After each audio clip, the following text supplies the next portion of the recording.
स्वागत है दोस्तों स्टडी फॉर यूपीएससी में।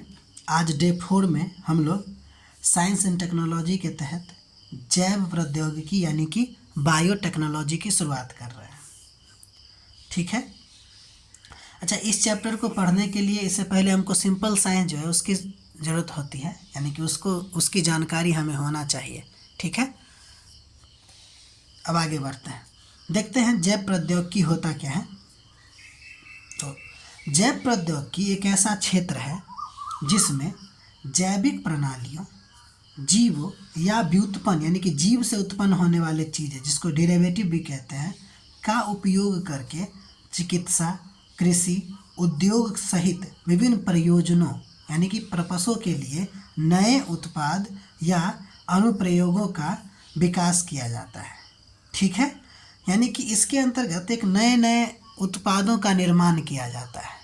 ठीक है। जैसे बीटी कॉटन, ठीक है, ये इसका उदाहरण हो जाएगा। अब ये जो जैव प्रौद्योगिकी है वो किया कैसे जाता है, यानी कि नए नए उत्पादन या अनुप्रयोग जो है वो करने का तरीका क्या होता है, उसका सिद्धांत क्या होता है। तो उसका सिद्धांत है रिकॉम्बिनेंट तकनीक यानी कि पुनर्योज डीएनए प्रौद्योगिकी, रिकॉम्बिनेंट डीएनए टेक्नोलॉजी। इसी को ही जेनेटिक इंजीनियरिंग भी कहते हैं। ठीक है। तो देखते हैं इस रिकॉम्बिनेंट डीएनए तकनीक में होता क्या है। ठीक है। यानी कि जैव प्रौद्योगिकी में नए उत्पाद और नए अनुप्रयोगों का विकास जो किया जाता है वह आपको रिकॉम्बिनेंट डीएनए तकनीक के द्वारा किया जाता है या जेनेटिक इंजीनियरिंग के द्वारा किया जाता है। अब पूछा जाएगा कि होता क्या है, तो आगे बढ़ते हैं।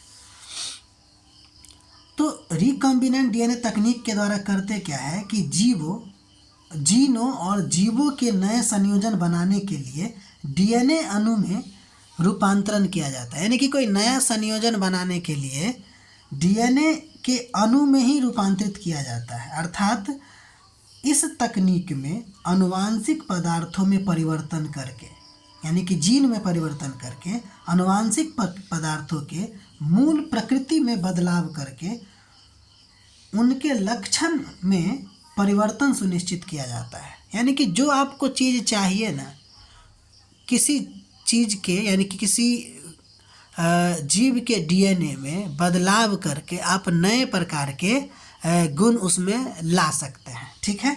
ये जो हम करेंगे वो रिकॉम्बिनेंट डीएनए तकनीक के द्वारा करेंगे। इसका उद्देश्य क्या होता है? इसका उद्देश्य होता है आनुवांशिक विकार की चिकित्सा अथवा जीव की गुणवत्ता में वृद्धि। ठीक है। तो यही है आपको जैव प्रौद्योगिकी का तरीका जिसका नाम है रिकॉम्बिनेंट डीएनए तकनीक। ठीक है। उदाहरण के तौर पे आईवीएफ द्वारा परखनली शिशु का निर्माण यानी कि टेस्ट बेबी का निर्माण, ये आपको होता है जेनेटिक इंजीनियरिंग में। डीएनए टीका का निर्माण, जैव उर्वरक का निर्माण, जैविक कीटनाशक का विकास आदि, ये सब का सब आपको रिकॉम्बिनेंट डीएनए टेक्नोलॉजी के द्वारा करते हैं। अब उसकी प्रक्रिया क्या है? जैव प्रौद्योगिकी के जो तरीका, जो सिद्धांत है वो हमने देखा कि रिकॉम्बिनेंट डीएनए तकनीक के द्वारा होता है। तो उसमें प्रक्रिया क्या अपनाया जाता है, तो वो देखते हैं। अब कहता है इस तकनीक के अंतर्गत किसी एक जीव के डीएनए को किसी अन्य जीव के डीएनए के साथ रोपित करके ऐच्छिक गुणों वाले जीन प्राप्त किए जाते हैं।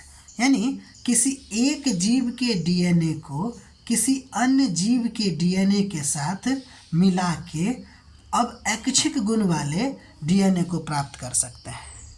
ठीक है। इसके लिए सबसे पहले किसी जीव के डीएनए को स्थानांतरित करने के लिए प्रोटीनेज एंजाइम, जिसको बायोसेंसर कहते हैं, की मदद से डीएनए को काटा जाता है। यानी कि किसी एक जीव, जैसे उदाहरण के लिए पहले यहाँ देखिए, जैसे ये मान लीजिए ह्यूमन डीएनए है जिसमें से हम लोगों को इंसुलिन जीन को टारगेट करना है। ठीक है। तो कह रहा, इधर ध्यान दीजिए कि एक जीव के डीएनए को किसी अन्य जीव के डीएनए के साथ रोपित करते हैं। तो एक डीएनए हो गया ह्यूमन डीएनए जिसमें हमको टारगेट करना है इंसुलिन जीन को, और एक यहाँ पे बैक्टीरियम है जिसके में एक जीन है जिसका नाम है प्लाज्मिड। ठीक है, अब हम क्या करेंगे कि ह्यूमन जीन को में जो इंसुलिन जीन है उसको कट करेंगे। तो यही लिखा हुआ है कि किसी अन्य जीव के डीएनए के साथ रोपित करके ऐच्छिक गुण प्राप्त करते हैं। तो इसके लिए सबसे पहले क्या करना होगा, किसी जीव के डीएनए को हस्तांतरित करना है तो उसके लिए प्रोटीनेज एंजाइम की मदद से डीएनए को कट किया जाता है तथा डीएनए के कटे हुए भाग में वांछित गुण वाले जीन को जोड़ दिया जाता है। ठीक है, तो देखिए हो ये रहा है कि ये जो इंसुलिन जीन है उसको हम लोगों ने कट किया प्रोटीनेज एंजाइम या बायोसेंसर की मदद से और फिर हमने इसको अलग कर लिया। और फिर यहाँ भी जो बैक्टीरियम में जो प्लाज्मिड था उसको भी हमने कट कर दिया। ठीक है, और फिर हम लोगों ने मिलाया। ठीक है, मिलाने के बाद अब इसे इस बैक्टीरिया के अंदर जो है हम डाल दिए। अब इस बैक्टीरिया के अंदर जो डाल दिए तो क्या हो गया, एक नया गुण वाला पदार्थ, एक नया गुण वाला चीज़ बना कि नहीं बना। अब ये जो नया गुण वाला जीन है वो क्या करेगा, इसमें इंसुलिन को उत्पन्न करेगा। ठीक है, जो इस बैक्टीरिया में पहले गुण नहीं था वो इस बैक्टीरिया में गुण आ गया। यानी कि किसी एक जीव के डीएनए से दूसरे जीव के डीएनए में उसको डाला जाता है और फिर एक नए गुण वाला जीन को जो तैयार किया जाता है या जीव को तैयार किया जाता है उसी को हम लोग रिकॉम्बिनेंट डीएनए तकनीक कहते हैं।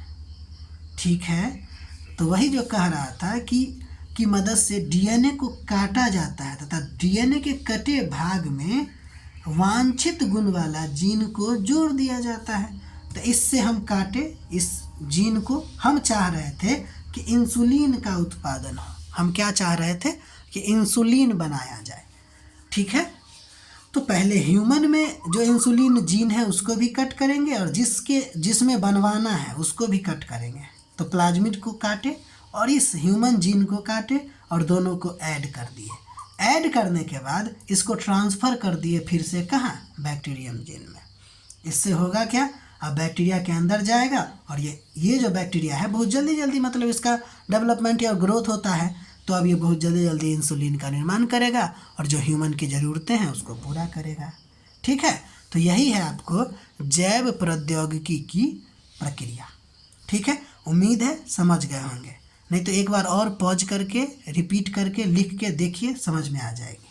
ठीक है, अब आगे देखते हैं जैव प्रौद्योगिकी जो अभी हम पढ़े हैं प्रक्रिया, उसके लिए जो काटना है जोड़ना है उसके लिए कुछ तो उपकरण होगा। तो उसकी उपकरण की बात करते हैं। तो पहला का नाम है प्रतिबंधित एंजाइम या रिस्ट्रिक्शन एंजाइम। ठीक है, इसी को आणविक कैंची यानी कि मॉलिक्यूलर सीजर कहते हैं। ठीक है, जैसे eco R1, बैम H1, hind D11 यानी कि 3 और Cas9 या इसको पूरी तरह से क्रिस्पर Cas9 भी कहते हैं। तो ये जो क्या है, एक प्रकार का एंजाइम है जो काटने में यानी कि मॉलिक्यूलर सीजर की तरह वर्क करता है, यानी कि कैंची की तरह वर्क करता है। इस एंजाइम का उपयोग विशिष्ट पहचान अनुक्रम पर डीएनए को काटने के लिए किया जाता है। गौर कीजिएगा, इस एंजाइम का यानी कि रिस्ट्रिक्शन एंजाइम का प्रयोग क्या किया जाता है, तो डीएनए को काटने में। अभी आप कुछ देर पहले देखे कि ये जो ह्यूमन जीन है उसमें से हमको पहले पहचानना था, ह्यूमन डीएनए है उसमें से पहचानना था इंसुलिन जीन को। अब इसको जो हमको कट करके अलग करना है तो उसको किसके मदद से अलग करेंगे, तो रिस्ट्रिक्शन एंजाइम या मॉलिक्यूलर सीजर की मदद से। और यहाँ जो प्लाज्मिड है इसको भी हमने कट किया और वो किसकी मदद से, तो उसको हम किए मॉलिक्यूलर सीजर की मदद से या रिस्ट्रिक्शन एंजाइम की वजह से। ठीक है, अब आगे बढ़ते हैं। दूसरा उपकरण का नाम है डीएनए लाइगेज।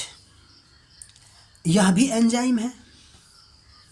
यह रिस्ट्रिक्शन एंजाइम द्वारा बनाए गए डीएनए टुकड़े के बीच के अंतराल के सील को जोड़ता है, सील को सील करता है या जोड़ता है। जैसे मान लीजिए कि यहाँ पे हमने कट किया था, ये बना, और यहाँ भी कट किया तो ये बना। अब इस दोनों को जो मिलाया गया ना, तो इस मिलाने का काम करता है डीएनए लाइगेज।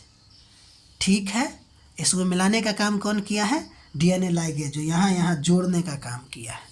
ठीक है, तो हमने अभी देखा जैव प्रौद्योगिकी की प्रक्रिया में जो शामिल उपकरण है वो 1 और 2 और भी बहुत सारा है। हम लोग को जितना ज़रूरत है, हम लोग जीएस पढ़ रहे हैं ना, तो जितना ज़रूरत है उसी के आधार पे हम लोग देखेंगे।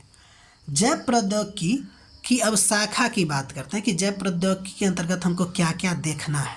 तो देखिए, पहला जीन यानी ग्रीन बायोटेक्नोलॉजी देखना है। इसके अंतर्गत पादप जैव प्रौद्योगिकी, कृषि, पर्यावरण के बारे में अध्ययन करना है।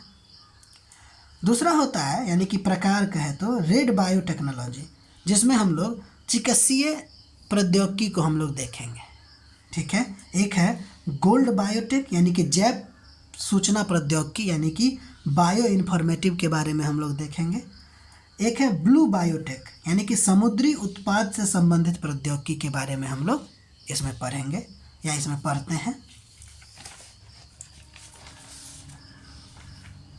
अगला नंबर है वाइट बायोटेक, औद्योगिकी उत्पाद से संबंधित जो टेक्नोलॉजी है उसको इसमें हम लोग पढ़ते हैं बायोटेक्नोलॉजी, वाइट बायोटेक्नोलॉजी में।